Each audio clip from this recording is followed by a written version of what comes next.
Irmãos, a palavra de Deus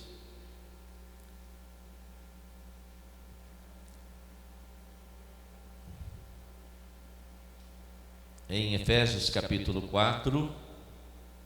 Efésios capítulo 4.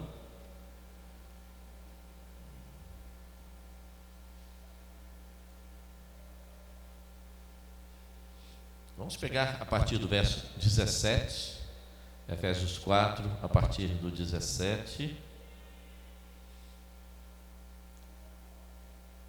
até o segundo verso do capítulo 5, tá bom? Vamos adentrar ao capítulo 5 também, versos 1 e 2. Assim nos diz a palavra do Senhor. Efésios 4, começando do 17. Isto, portanto, digo, e no Senhor testifico, que não mais andeis como também andam os gentios na vaidade dos seus próprios pensamentos, obscurecidos de entendimento, alheios à vida de Deus, por causa da ignorância em que vivem, pela dureza do seu coração, os quais, tendo se tornado insensíveis, se entregaram à dissolução, para com avidez cometerem toda sorte de impureza. Mas não foi assim que aprendestes a Cristo, se é que de fato o tendes ouvido e nele fostes instruídos, segundo é a verdade em Jesus, no sentido de que, quanto ao trato passado, vos despojeis do velho homem que se corrompe segundo as concupiscências do engano, e vos renoveis no espírito do vosso entendimento, e vos revistais do novo homem criado segundo Deus, em justiça e retidão procedentes da verdade.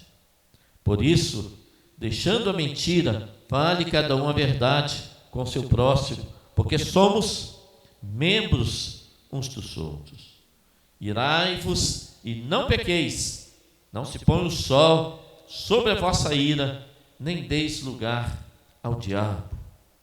Aquele que furtava, não furte mais, antes trabalhe fazendo com as próprias mãos o que é bom, para que tenha com que acudir ao necessitado.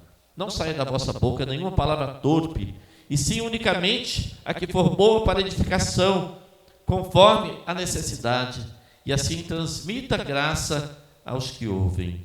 E não entristeçais o Espírito de Deus, no qual fostes selados para o dia da redenção. Longe de vós toda amargura e cólera e ira e gritaria e blasfêmias, e bem assim toda malícia. Antes, sede uns para com os outros, benignos, compassivos, perdoando-vos uns aos outros, como também Deus em Cristo vos perdoou. Sede, pois, imitadores de Deus, como filhos amados, e andai em amor, como também Cristo nos amou e se entregou a si mesmo por nós, como oferta e sacrifício a Deus, em aroma suave. Glória a Deus. Meus amados, nesse dia de batismos, nesse dia de recepção de membros, nós gostaríamos de falar um pouco sobre batismo e também falar sobre a nossa responsabilidade como servos de Deus que nós somos, de viver uma vida de fato, coerente com a palavra de Deus. Precisamos, irmãos, viver numa crescente. Precisamos viver, como nos diz a palavra do Senhor, de modo digno do Senhor. Ontem, por exemplo, nós estávamos conversando com uma pessoa, entrevistando um dos candidatos, se eu não me engano, a Fabiana, e estávamos falando que a igreja não é lugar de pessoas perfeitas. A igreja é lugar de pessoas que estão buscando a perfeição. Embora perfeição total, só na glória. Porque tem pessoas, irmãos, que vivem correndo daqui para ali buscando a igreja perfeita. E eu quero te dar uma boa, não sei se é boa ou má notícia. O dia que você achar uma igreja perfeita, não entre nela. Porque ela se torna imperfeita por causa de você. Porque você não é perfeito. Mas tem muita gente que anda de nariz empinado e acha que é o tal, é o crentão. E ele olha muitas vezes para os irmãos, né? E começa a julgar. E aí qualquer probleminha também que ele tem na igreja que ele frequenta, já não está bom mais. Né? As coisas vão tudo bem até o dia que o pastor não chama a atenção dele. Ou então, até o dia que um irmão na igreja não dá uma espetada, né? nele, ou então não pisa no calcanhar dele. É eu ou aquele irmão lá naquela igreja, senão não piso mais lá.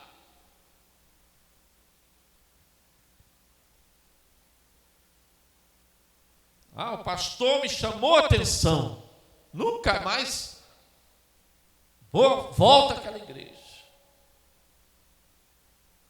Vocês conhecem essa história por aí? Mas a verdade, irmãos, isso é conceito de gente que a maioria, não vou generalizar, mas a maioria nunca se converteu.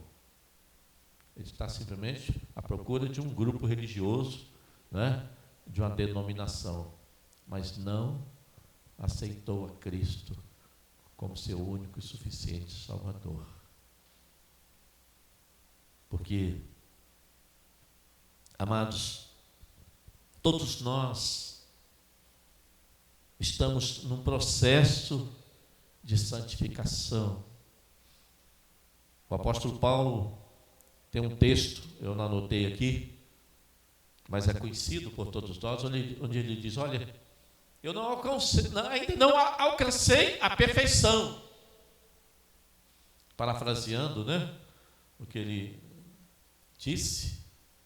Mas uma coisa faço, esquecendo das coisas que para trás ficam, avançando para as que diante de mim estão, prossigo para o alvo, para o prêmio da soberana vocação de Deus em Cristo Jesus. Então, irmãos, nós precisamos avançar sempre. Nunca nos acomodar. Achar que nós já somos tão bons que não precisamos melhorar.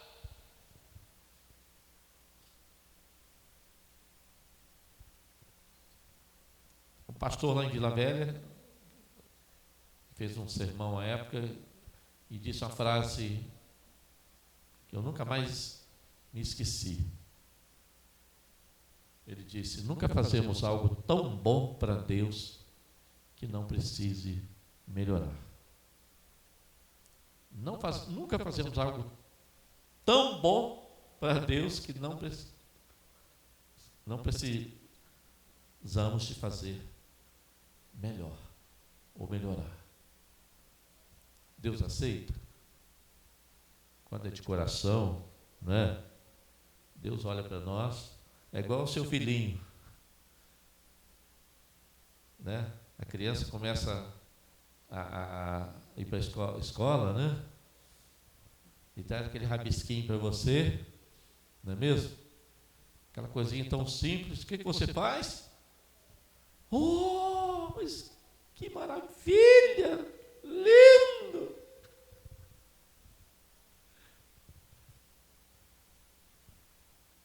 Aí, tadinha, ela escreveu tudo tortinho, né, do jeitinho dela lá, fez um rabisco que você nem interpretou direito, né? Mas você faz isso por quê? Porque você sabe que a criança fez com todo prazer, de coração, né? Com pureza, apresentou a você. Irmãos, Deus também recebe, irmãos, os nossos atos e os nossos sacrifícios, nossos gestos, nossos cultos, pela misericórdia que Ele tem para conosco. Amém? Não que sejamos perfeitos ou que façamos perfeito para Ele, não é? Mas é porque Ele olha, sobretudo, para o nosso interior, para o nosso coração. Não é mesmo? Então, isso não significa que não devemos procurar fazer o melhor para Ele. Amém? Porque Ele merece o nosso melhor. Amém? Mas a segunda coisa, irmãos, que eu queria observar com os amados, é que está lá está baseado no verso 22 do capítulo 4 de Efésios, quando ele diz assim, no sentido de que, quanto ao trato passado, vos despojeis do velho homem, que se corrompe segundo as concupiscências do engano, e vos renoveis no espírito do vosso entendimento, e vos revistais do novo homem, criado segundo Deus, em justiça e retidão, procedentes da verdade. Aleluia. No sentido de que, quanto ao trato passado, vos despojeis do velho homem, que se corrompe segundo as concupiscências do engano, e vos renoveis no espírito do vosso entendimento. Então, o verdadeiro crente, irmãos, o verdadeiro crente, ele vive uma metamorfose contínua. Amém? Uma metamorfose contínua, ou seja, uma transformação. Metamorfose significa transformação, não é? Então, é contínuo, não termina. A cada dia você vai se renovando, você vai buscando mais de Deus, você vai meditando cada vez mais na palavra, vai buscando mais santificação, vai orando, vai se arrependendo, vai deixando os pecados e vai se consagrando cada vez mais a Ele. Isso significa, irmãos, deixar o que Paulo fala aí nos versos subsequentes, a partir do verso 25 do capítulo 4. Então, ele vai assim, trocando um pouco mais em miúdos, né? Vai trocando mais em miúdos. Porque a gente fala aqui assim, nós temos que buscar a perfeição, nós temos que correr atrás, nós temos que orar mais, nós temos que ler mais a Bíblia.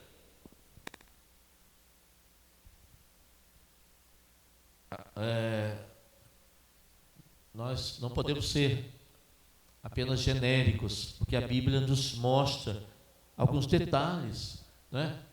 E o apóstolo Paulo, então, ele troca em miúdos. Quando ele diz, por isso, presta atenção, igreja, por isso, deixando a mentira, fale cada um a verdade com o seu próximo. Crente mentiroso, misericórdia. Mentira é coisa do diabo. Aliás, a única coisa que alguém disse que a Bíblia coloca como pai, o diabo como pai, que ele não é pai de nada, né? Mas da mentira ele é. Porque a Bíblia diz que o diabo é o pai da mentira. Então a única coisa que o diabo é pai, né? É da mentira. E ele continua dizendo, irai-vos e não pequeis. Não se põe o sol sobre a vossa ira. Ira não pode fazer parte, ou seja, vingança não pode fazer parte da vida do crente. Mágoas, ódio, rancores,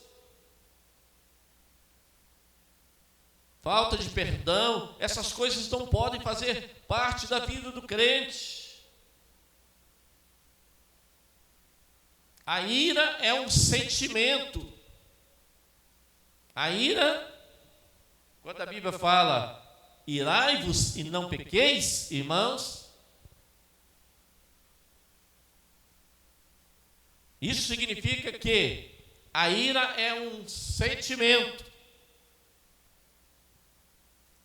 Mas você precisa dominar a sua ira, porque senão você parte para o pecado e para a violência. Não é mesmo?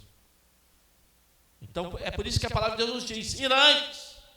Ela não está mandando você irar também não, tá? Em outras palavras, Paulo disse, olha, se vier a ira, né? Se você se irar, tudo bem, não se condene com isso. Mas, por favor, não peque. Em nome de Jesus, não peque, porque irou. Né? Você conhece aquela história quando alguém mexe com você, às vezes que te dá aquela sacudida em você assim, você começa a tremer todo, de raiva, né? Naquele momento, querido, nós precisamos de buscar muito a direção de Deus, buscar o equilíbrio, para que em nome de Jesus nós não sejamos levados ao pecado através das nossas palavras, através dos nossos atos, através da nossa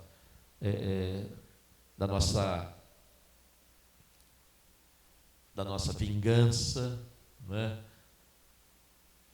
Ou quem sabe até uma mágoa no coração que começa a brotar. Então, irmãos, nós observamos que o apóstolo Paulo coloca em detalhes essas coisas. Não deis lugar ao diabo. Se você não dá lugar a Deus na sua vida, meu irmão, você vai dar ao diabo. Porque dois corpos não habitam o mesmo lugar ao mesmo tempo. Aliás, isso é algo da física, não é? Quem estudou um pouco mais aí de física sabe disso, que dois corpos não ocupam o mesmo lugar no espaço. Não é isso? os físicos aí da igreja.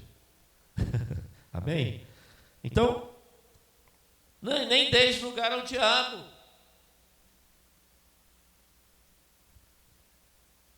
Ai, pastor, pelo amor de Deus, que isso? Dá lugar ao diabo? Meu irmão, se você não se enche do Espírito Santo, não coloca sua vida nas mãos de Deus, não busca a presença de Deus, irmão, e não procura andar em comunhão com Deus, meu irmão, o diabo começa a querer visitar a sua casa, visitar a sua vida. E se você não tomar cuidado, ele vai entrar lá e vai fazer uma arruaça. E se ele entra, o Espírito Santo de Deus vai embora.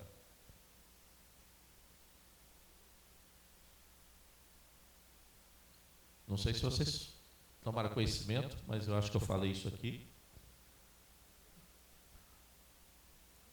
Uma tragédia que aconteceu na Praia da Costa, em Vila Velha,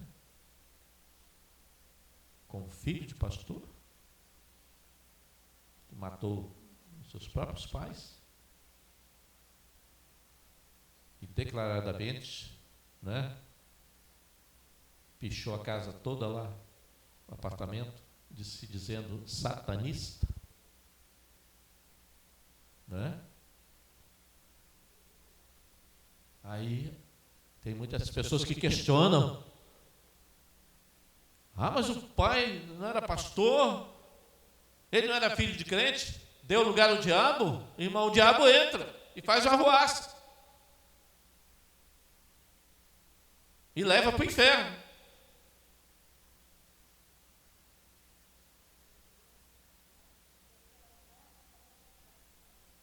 Pois é, estão vendo? Se jogou da terceira, depois de ter feito tudo que fez dentro de casa.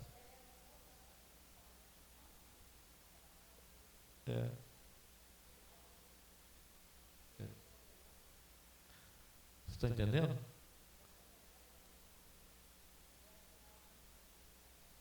Pois é. Entendeu, irmãos? Então, não deis lugar ao diabo. É sério? Né?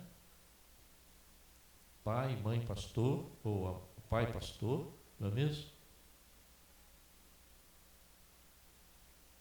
E um filho que se tornou um monstro dentro de casa, que fez uma barbaridade com os seus pais. Não é mesmo? Então isso é para nos mostrar que o diabo não brinca de ser diabo. Pastor Robson, tem um chavão aí que eu gosto muito dele, né? Você pode brincar de ser crente, mas o diabo não brinca de ser diabo, não. Ó. Você pensa que não, ó. Então, irmãos, nós precisamos de viver buscando uma vida de consagração ao Senhor, uma vida cheia do Espírito Santo. Precisamos de tratar a nossa vida naquelas coisas que precisam ser tratadas. A Bíblia nos fala, eu não vou me ater muito aqui ao texto, porque senão daria uma mensagem de horas, mas diz a palavra: aquele que furtava, não furte mais, antes trabalhe, fazendo com as próprias mãos o que é bom, etc. Não saia da vossa boca nenhuma palavra torpe, e sim unicamente o que for boa para edificação, conforme a necessidade, e assim transmita graça aos que ouvem. Palavras torpes, palavrões, palavras imorais, palavras sujas, xingamentos. O nosso linguajar precisa ser um linguajar puro, santo, diante de Deus.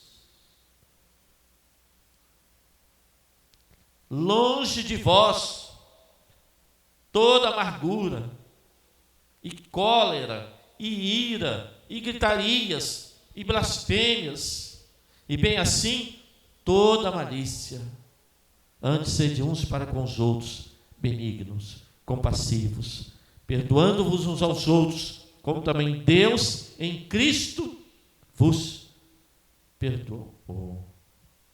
E eu quero adentrar aí nesses 2 versículos do capítulo 5, que para mim eles deveriam estar no capítulo 4. Entendeu, irmãos? Isso foi quando no ato da impressão, né? No ato de imprimir, é que essa divisão ficou errada.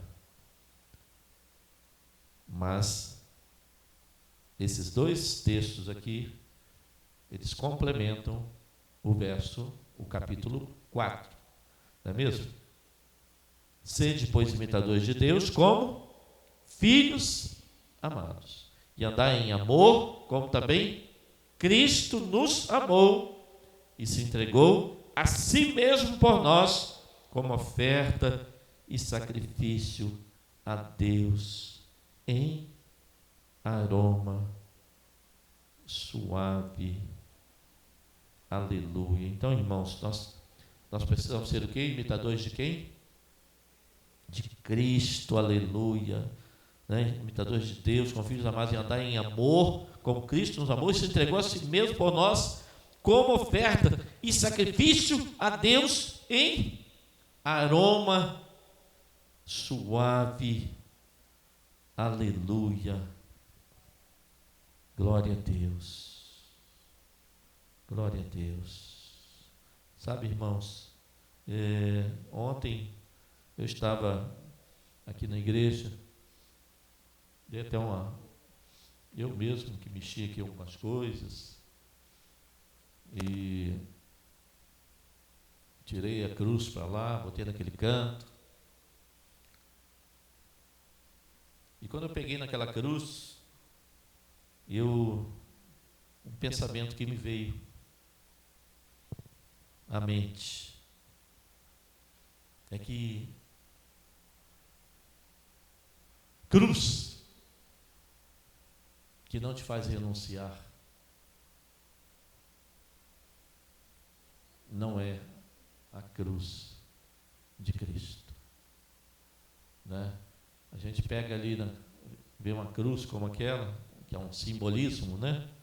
Jesus não está ali, naturalmente aquilo ali é uma lembrança para nós, e não é um misticismo, nem uma idolatria, né?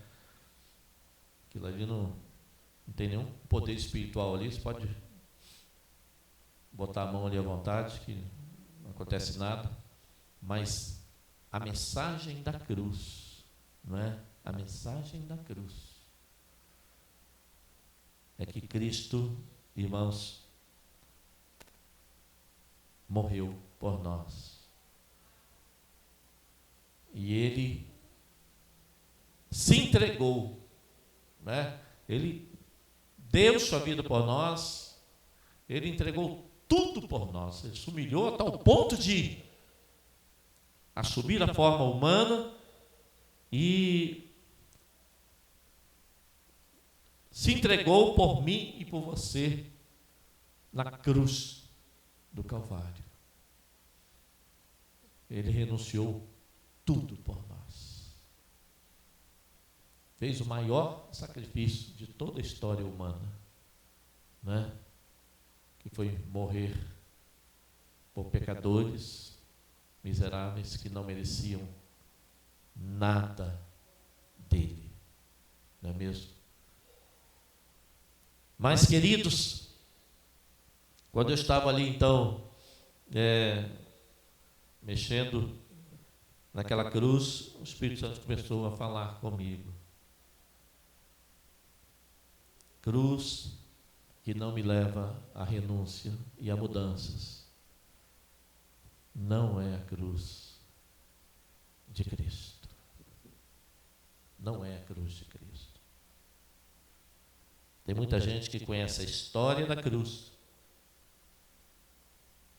Tem muita gente que conhece a história do sacrifício de Cristo. Tem muita gente que sabe que Jesus morreu numa cruz. Tem muita gente que sabe que o único caminho para a salvação, para a vida eterna, é a cruz de Cristo. Só que ela quer uma cruz que não a faça renunciar nada.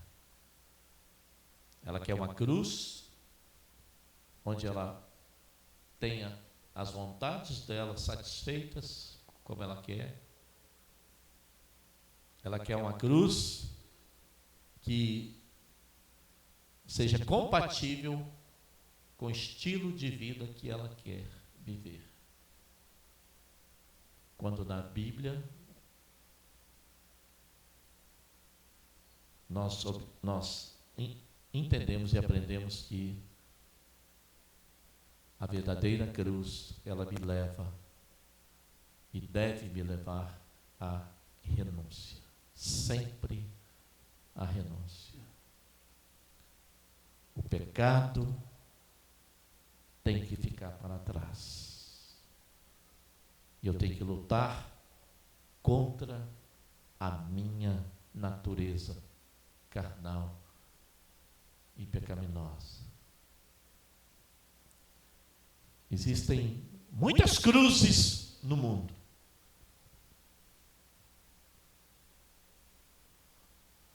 Muitas cruzes no mundo.